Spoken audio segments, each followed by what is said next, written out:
Welcome to Note Lab Mode. Great to be here. We're kicking off today with something pretty fundamental that's shifting, well, everything online, really. Yeah, how we get seen. Exactly. Yeah. Optimizing content for generative AI platforms. Yeah. But hey, before we jump into that deep dive, a quick word about our sponsor, Cloudfit.ai. Ah, yes. If you work with influencers, or you are an influencer, you really should check them out.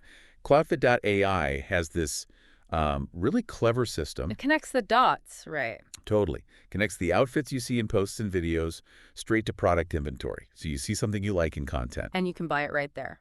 Instantly shoppable. Mm-hmm. Drives more sales, boosts that average order value. It's pretty smart stuff, actually. Makes a lot of sense. You can check it out yourself over at cloudfit.ai. That's CLOUTFIT.ai. Worth a look. Definitely. Yeah. Okay, so this whole AI optimization thing, if you're putting content out there, marketer, creator, expert, whatever, the game is changing, right? AI is getting baked into search, into how people find stuff. The old rules, they're being kind of rewritten. Absolutely. It's a whole new layer. So today, we're going to unpack that. How is this different from good old SEO? Yeah. What actually works for AI, like Gemini, Perplexity, Sonar, Claude, the OpenAI stuff? Right. And what doesn't work?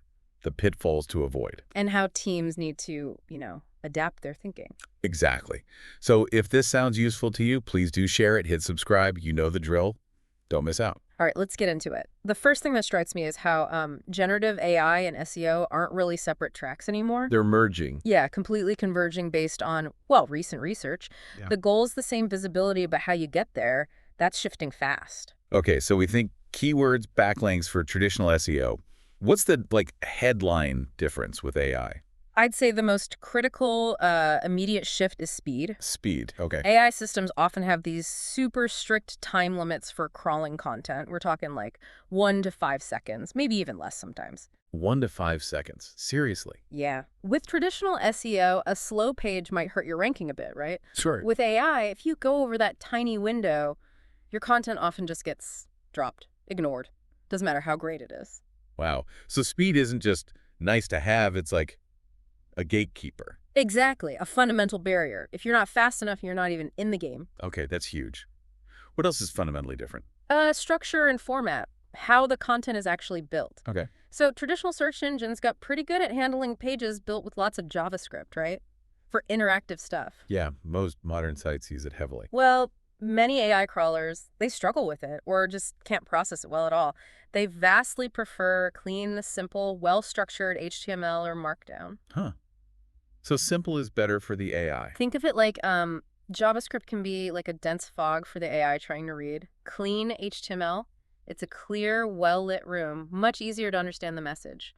So all those cool interactive bits might actually be making our content invisible to AI. Yeah. That's a major consideration for web dev folks. It really is. And then beyond the basic structure, you've got metadata. Titles, descriptions, Yeah. that sort of thing. Yep, titles, meta descriptions, publication dates, and especially schema.org markup. These become even more important. They're like signposts for the AI. Helping it understand context quickly. Exactly, which leads to the really big one, semantic understanding. The actual meaning behind the words and how ideas connect. Okay, not just keywords, but the relationships between concepts. Precisely. AI tries to grasp that deeper meaning. Think, the cat sat on the mat. SEO might see keywords. AI, with semantic understanding, knows cat is an animal, sat is an action, mat is an object, and sees the relationship.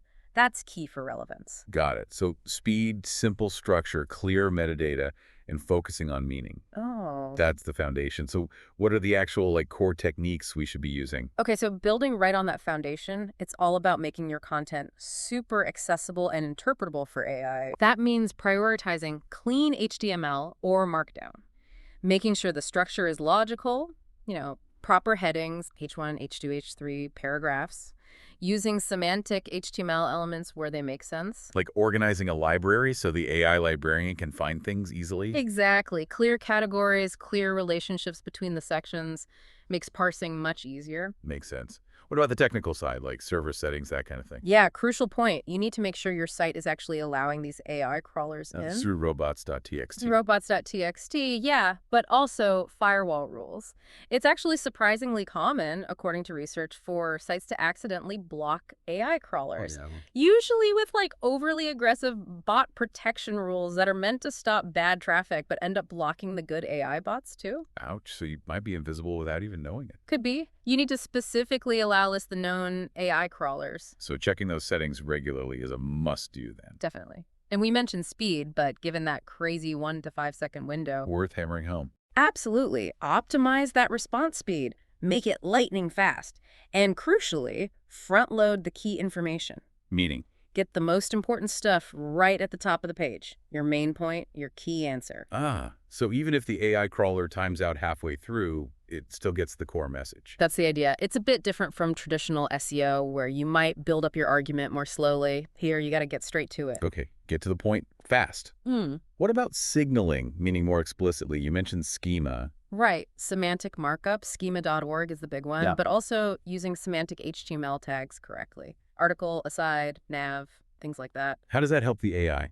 It adds explicit labels and context. Think of it like adding little explanatory notes to everything on your page saying, this is a product, this is an event, this is the author, this relates to this other topic. So the AI isn't guessing, you're telling it directly. Exactly. It helps the AI understand the entities on your page and their relationships. This can significantly impact how it understands and ranks your content. Schema is like a universal translator for website data. So schema's importance just went way up. Way up. And speaking of controlling interaction, there's this new standard emerging.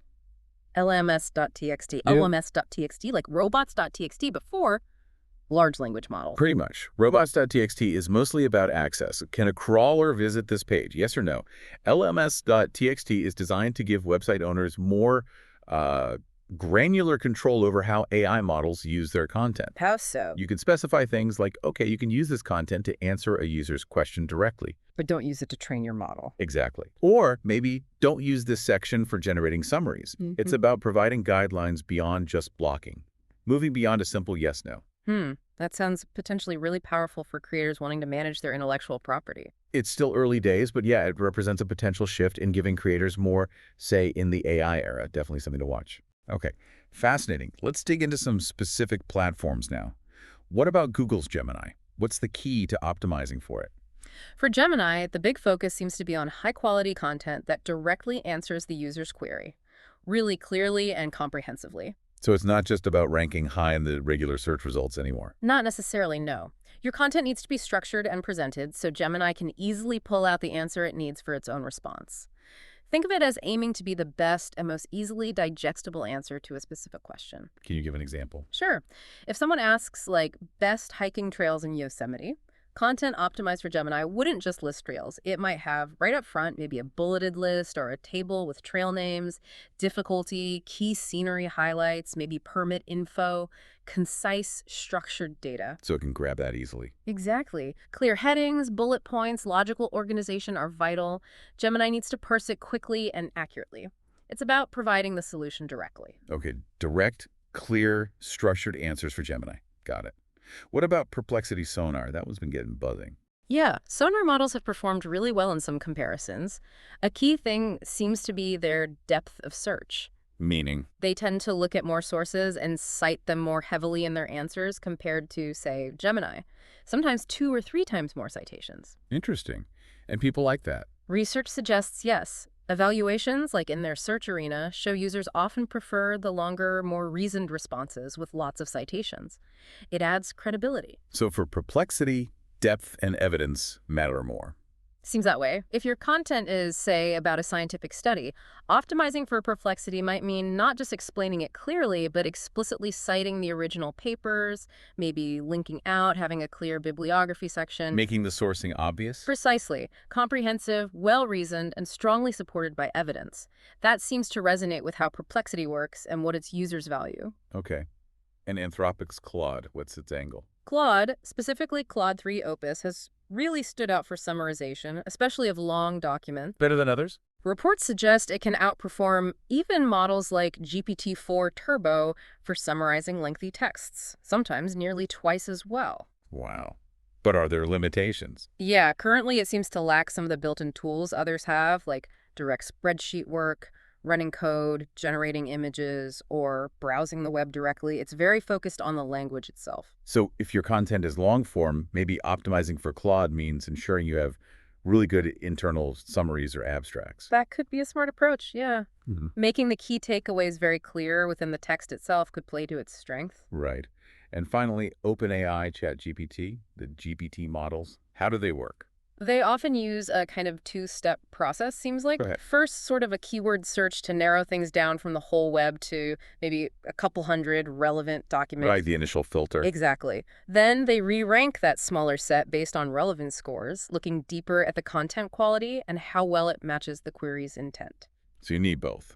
Good keywords to get in the initial pool. Uh, And then really comprehensive quality info to score well in the second round. that seems to be the takeaway. A mix of discoverability through keywords and true relevance through comprehensive quality content. That's a useful distinction. Okay, stepping back again. Right. What strategies seem to work best across most of these AI platforms? What's the common ground? Well, number one, unsurprisingly, is just high-quality content that directly answers the user's need. That's table stakes. Makes sense. AI is trying to find the best answer. Right. Second, structure. We keep coming back to it, but well-structured, logically organized content with clear headings and flow is crucial for all of them. Mhm. Makes parsing easy. Okay, quality and structure. Third, comprehensiveness with citation, especially for systems like Perplexity, really boosts credibility, showing your work, basically. That's what's trust. Exactly. And finally, the foundation for everything. Fast-loading, easily accessible content. If they can't get to it quickly and easily, nothing else matters. Okay, so quality answers, clear structure, cite your sources, and be fast and accessible. Sounds like solid principles. What about the flip side? Common mistakes people are making. The big one is probably relying too heavily on JavaScript without HTML fallbacks. Right, the AI can't read it. Or often can't. So your crucial content might just be invisible. Another is slow loading pages. That strict timeout is way less forgiving than traditional SEO. You get dropped. Yeah. Then there's accidentally blocking the crawlers with aggressive bot protection. Need to check those firewall and robots.txt settings. A simple mistake with big consequences. For sure. And finally, just poor structure. No clear headings, rambling text, no semantic markup. It makes it really hard for the AI to figure out what's important and how things relate. Hinders that parsing and understanding. Got it. So for teams listening, how should they adapt? What are the practical steps? Well, first, start testing. See how your content looks to AI. Use tools like ndsearch.com has summarize and explain functions. Firecrawl is another tool for checking accessibility from a crawler perspective. Get a baseline. Okay, test visibility. Then what? Develop clear content guidelines that cover both traditional SEO and AI optimization. Like a checklist. Sort of. Emphasize clean HTML, Yeah. semantic markup, logical headings, clear sections, front-loading the key info, using schema.org consistently. Make it part of the workflow. Integrated. And what about chatbots specifically? Yeah, if you're building or optimizing AI chatbots themselves, that's a slightly different skill set. It involves more natural language processing, dialogue state tracking, reinforcement learning to improve responses over time. It's related but distinct from optimizing website content for AI. Right, different optimization target. So overall, it sounds like a blend of technical SEO, content strategy, and maybe some new ways of thinking about structure. Absolutely. The core takeaway really is this convergence. Gen AI and search or information discovery are becoming intertwined. And the key to visibility is? High quality, well-structured, super fast, and semantically rich content. It's not just nice to have anymore. It's becoming essential. And things are still evolving, right? Like that relevance.txt standard you mentioned. Exactly. That signals an ongoing evolution in how websites and AI interact. It suggests creators might get more control, which is interesting. It's definitely a space to watch. For sure. Staying informed and being willing to adapt is going to be crucial. Okay, so here's a final thought then for you listening. As AI becomes more central to how we find information, what new skills or tools do you think content creators and marketers really need to master to thrive? Good question. And beyond skills, what unexpected benefits or maybe challenges might pop up as AI increasingly mediates our access to information? Something to chew on. Definitely food for thought. Well, if you found this deep dive insightful, please do share it with colleagues, friends, anyone wrestling with the future of content online. And hit that subscribe button so you don't miss our next exploration.